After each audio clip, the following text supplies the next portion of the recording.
ये नया प्रोफेशन कैसे चालू हो गया हिंदुस्तान के अंदर कि डॉक्टर नहीं बनना, इंजीनियर नहीं बनना, बाबा बनना है। इसमें आप थोड़ी मेहनत करके बहुत अधिक धन कमा सकते हो। शमशान की कुछ ऐसी बात बताओ जो लोगों को ना पता हो।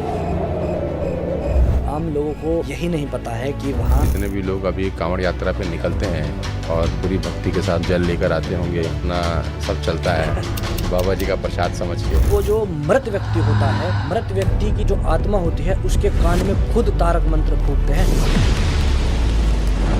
कैलाश पर्वत पे कितने लोगों ने आज तक ट्रैवल किया है? जो प्रसिद्ध है वो सिद्ध नहीं, हाँ, और जो सिद्ध है वो प्रसिद्ध नहीं। अज्ञानता बैठी सिंहासन पे, ज्ञान बड़ा कूड़े के ढेर। किसी की गुड़िया बनती थी, उस पर सुई चुभोते थे तो दूर व्यक्ति बैठा है उसको दर्द होता था। आप ही का नाम लेकर सिगरेट पी रहा है, और जब तक वो सिगरेट उसके हाथ में जल रही है तब तक उस व्यक्ति के प्राण बचे रहेंगे। सच्ची में ऐसी शक्ति भी होती है कि किसी के प्राण निकाल के किसी में डाले जा सकते हैं। काफी प्रलयंकारी ऊर्जा है। ब्रह्मा जी की गर्दन उन्होंने काट दी थी। इतने सारे कुंभ में साधु सन्यासी गए, ये बीफ का एक्सपोर्ट क्यों होता है इतना हमारे देश से, जितना दुनिया में शायद कहीं नहीं होता? सत्यता हर किसी के सामने है, लेकिन कोई बोलता नहीं है। धर्म धंधा बन चुका है।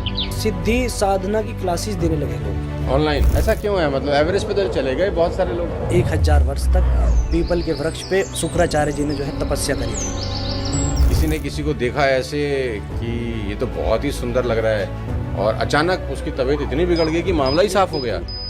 ये जो अभी हादसा हुआ है एयरलाइन का या कोरोना का, ये सब ऋषिकेश पंचांग जो काशी में छपता है कि उनकी इच्छा के बिना वहाँ से कोई न जा सकता है, वहाँ न वहाँ से कोई अपने घर लौट सकता है। ये कैसे माना जाएगा कि आप असली बाबा हैं? वो एक पुस्तक है तंत्र की, उसमें सब दिया गया है कि यदि आप इस विद्या का उपयोग। अभी तो बागेश्वर धाम बाबा जी के ऊपर भी लोग बातचीत कर रहे हैं। सबसे पहली बात तो वो कोई बाबा नहीं है। एक ब्राह्मण यदि 10,000 बार भी वंदन भोलेनाथ तुम्हारे कौड़ी नहीं खजाने में, 3 लोग बस्ती में बसाए आप बसे वीराने में।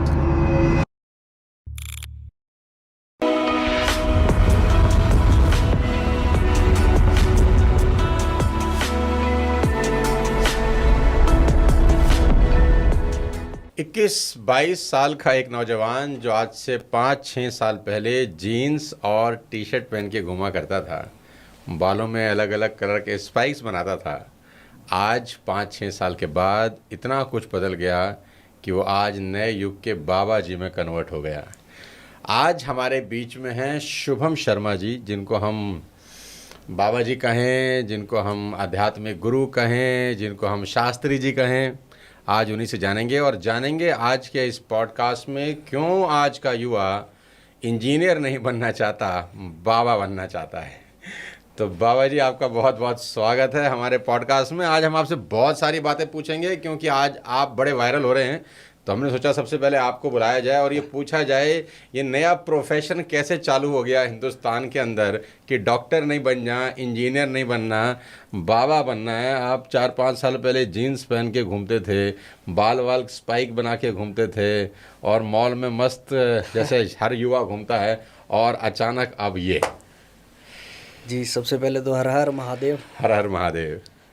देखिए, वर्तमान जो प्रणाली चली है अभी बाबा बनने की या कुछ भी, कि जो जैसा आपने पूछा है डॉक्टर नहीं बनना है या इंजीनियर नहीं बनना है, लोगों को ऐसा लगता है कि ये जो आध्यात्मिक जगत है इसमें आप थोड़ी मेहनत करके बहुत अधिक धन कमा सकते हो। वर्तमान जो थिंकिंग है लोगों की, युवाओं की, कि इंजीनियर बनेंगे तो हमें पहले मेहनत करनी पड़ेगी, अध्ययन करना पड़ेगा, और तब कहीं जाके हम इंजीनियर का डेजिग्नेशन हमारे को मिल सकता है। लेकिन वर्तमान जो समय है उसमें क्या है कि आपकी कोई क्वालिफ़िकेशन चेक नहीं करेगा बाबा बनने से पहले कि आपने कुछ शिष्टाचार है अंदर, कुछ अच्छा आचरण है या नहीं है।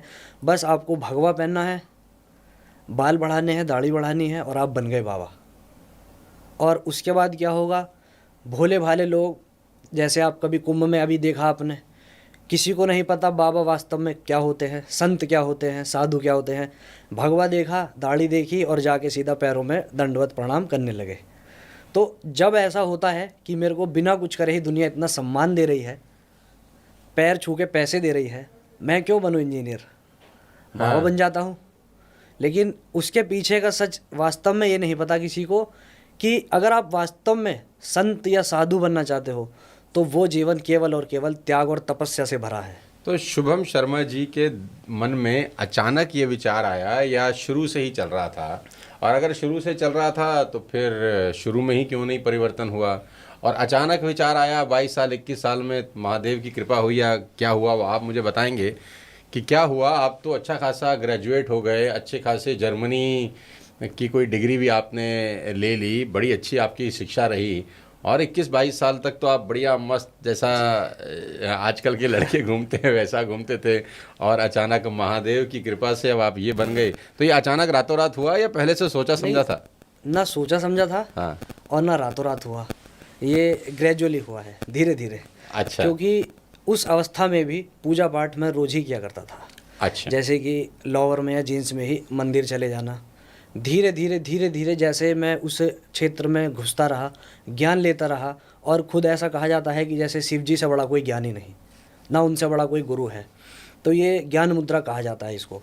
चाहे मैं मंदिर जाता था, जल चढ़ाता था, मुझे जैसे बैठा जाता था 2 मिनट 5 मिनट इस मुद्रा में, ज्ञान अवस्था में मैं ध्यान में बैठ जाता था खुद से ही। उस समय ना मुझे कुछ मंत्र आता था कि मेरे को क्या करना है, बस खुद ही भगवान की कृपा से, अहेतु की कृपा जैसे होती है कि किसी कारणवश नहीं होती है, वो खुद ही हो जाती है। बस मैं ऐसे ही बैठा करता था आंख बंद करके और धीरे धीरे बस मुझे पता नहीं क्या ऐसा अंदर से ही ऐसी अनुभूति होने लगी कि अब मुझे थोड़ा सा और इस लाइन में आगे जाना चाहिए।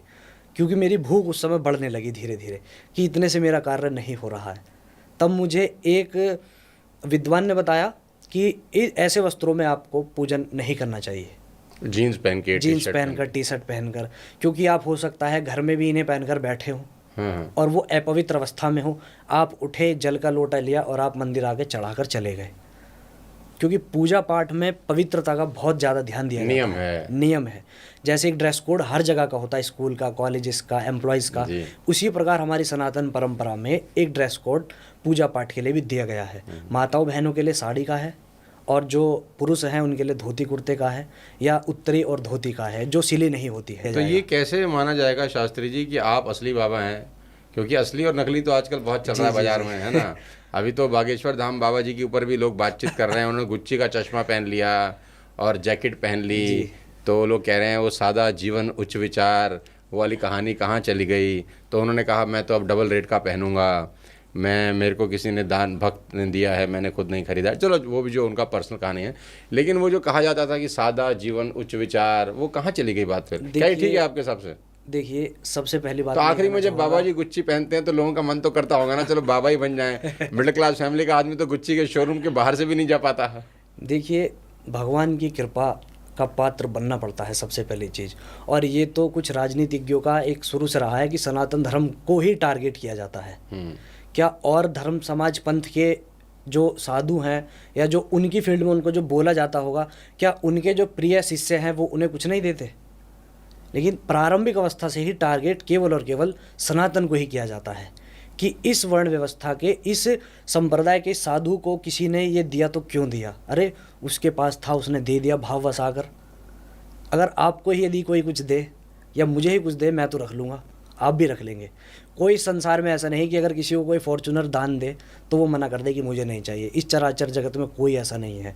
जो उंगली उठा रहे हैं, आज यदि उनको भी कोई गुची से महंगा कुछ दे तो क्या वो लेंगे? नहीं बोलते भी होंगे हमको भी लाके दो। तो फिर तो ये एक मानसिकता है कि टारगेट ही केवल सनातन को करना है। अरे चोर पहन सकता है गुच्ची, उचक्का पहन सकता है, डाकू पहन सकता है, तो बाबा जी क्यों नहीं पहन सकते? जो स्मगलर होते हैं, जो गलत काम करने वाला गुच्ची पहन ले तो कोई दिक्कत नहीं है। खुली जीप में अस्त्र लेकर चल रहे हैं, उन्हें तो कुछ नहीं, कोई उंगली उठा रहा, कोई ऑब्जेक्शन नहीं करता है। अत्याचारी गुच्ची पहन ले तो कोई दिक्कत नहीं है, कोई भगोड़ा गुच्ची पहन ले तो कोई दिक्कत नहीं है। भगवान का नाम लेने वाला पहन रहा है तो सबको समस्या हो गई। मेरे हिसाब से तो गलत है। इसमें मसला ये है कि हम ही उंगली उठाते हैं अपने समाज के लोगों पर। कोई विधर्मी या विरोधी नहीं उठा रहा है। उनमें भी 90% बोलने वाले हिंदू ही समाज से हैं, भगवान को मानने वाले लोग ही हैं। हाँ, कि बाबा ने ऐसा पहना। तो सबसे पहली बात तो वो कोई बाबा नहीं है, वो कोई बाबा नहीं है धीरेन्द्र शास्त्री जी। वो एक युवा हैं और वो सनातन के लिए कार्य कर रहे हैं। ना तो उन्हें कोई साधु कहना उचित होगा और ना उन्हें बाबा कहना, सन्यासी कहना उचित होगा। वो एक कथावाचक है जी।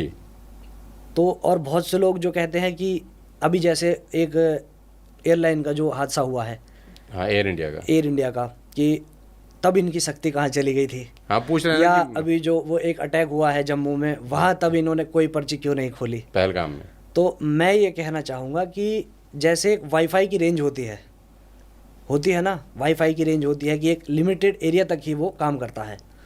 इसी प्रकार से यदि कोई सिद्धि साधना प्राप्त करता है ईश्वर से, उसकी भी एक रेंज होती है, उसकी एक सीमा होती है। असीमित तक जो असीमित शक्ति है वो केवल उस विधाता के पास है और किसी के पास नहीं है। यदि आप उनके सामने जाकर बैठेंगे तब वो आपके बारे में कुछ बता सकते हैं। ऐसा नहीं है कि पूरे संसार सागर में क्या हो रहा है वो व्यक्ति बैठा हुआ बता देगा। ये फिर मैं कह रहा हूँ कि ये केवल और केवल टारगेट किया जाता है प्रारंभिक अवस्था से ही सनातन धर्म को, इससे अधिक ये कुछ भी नहीं है। कि उन्होंने महंगा पहना है तो क्यों पहना है, यदि वो घूम रहे हैं विदेश में तो क्यों घूम रहे हैं। अरे भगवान की कृपा से ही सब कुछ प्राप्त होता है। यदि किसी ऐसे बोलने वाले व्यक्ति से बोला जाए कि मैं अपने खर्चे से आपको यूरोप का ट्रिप करा रहा हूँ, क्या वो व्यक्ति जाएगा? नहीं, इतने में तो एयरपोर्ट पहुंच चला जाएगा ना। लेकिन क्या है ना कि अपने दुख से दुखी कोई नहीं, दूसरे के सुख से दुनिया अच्छा, आप दुखी मुझे है। शास्त्री जी एक बात बताओ कि इतने सारे बाबा आए पिछले कुछ समय मार्केट के अंदर जी, मैं तो ऐसे ऐसे वीडियो सोशल मीडिया पे देखता हूँ कि हंसी भी आती है और गुस्सा भी आता है, लेकिन अब हम क्या करें। वो एक बाबा का मैंने वीडियो देखा, नाम तो मेरे जहन से भी उतर गया। उसके दरबार में कोई एक लेडी लेटी हैं जो सो कॉल्ड मर चुकी हैं और उनके घर वाले उसको लेकर आए हैं, बाबा जी ऐसा हो गया टाइप्स। तो बाबा जी उसको बोल रहे हैं, क्या मैं तेरे प्राण निकाल के इस लड़की में डाल दूँ?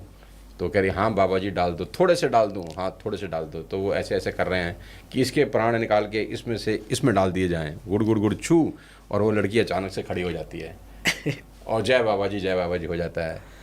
तो मतलब ये सच्ची में ऐसी शक्ति भी होती है कि किसी के प्राण निकाल के किसी में डाले जा सकते हैं? शक्ति होती है, मृत संजीवनी विद्या उसको बोला जाता है, लेकिन वर्तमान में किसी के पास तो वो नहीं है। बाबा जी कर रहे हैं वो सोशल केवल और मीडिया के केवल, ऊपर। देखिए पाखंड से भरा हुआ हमारा समाज है, हमारा देश है वर्तमान समय में। मैं स्पष्ट सी बात कहूँगा, मैं ना इधर से कहूँगा ना उधर से, मैं सीधी बात कहूँगा एकदम डायरेक्ट, क्योंकि मैं किसी प्रकार का कोई भय नहीं मानता। सबसे पहली चीज़, किसी को तो सच बोलना ही चाहिए ना।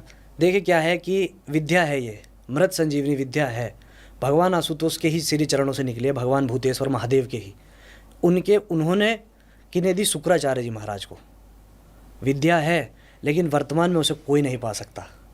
1000 वर्ष तक पीपल के वृक्ष पे उल्टे इस बल से शुक्राचार्य जी ने जो है तपस्या करी थी, तब कहीं जाके भगवान शिव ने प्रसन्न होकर उन्हें मृत संजीवनी विद्या का दान दिया था।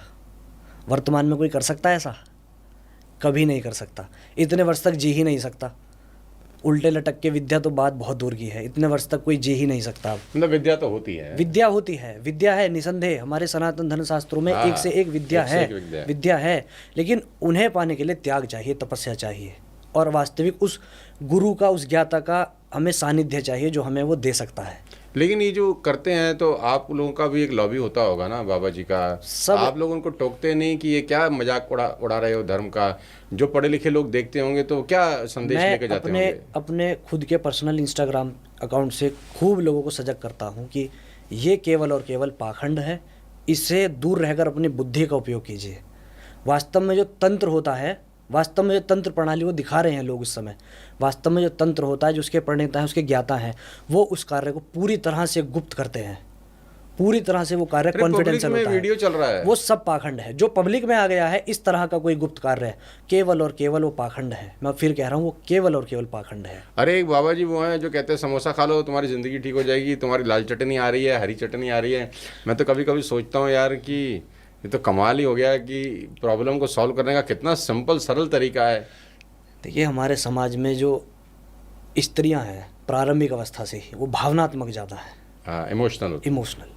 ऐसे व्यक्ति को आप जैसे जिधर ले आना चाहो वो बेचारा दुख में भाव में आकर कहीं भी चला जाएगा और आपकी कहीं भी किसी भी बात को मानकर उसको अपने ऊपर इम्प्लीमेंट करने लगेगा।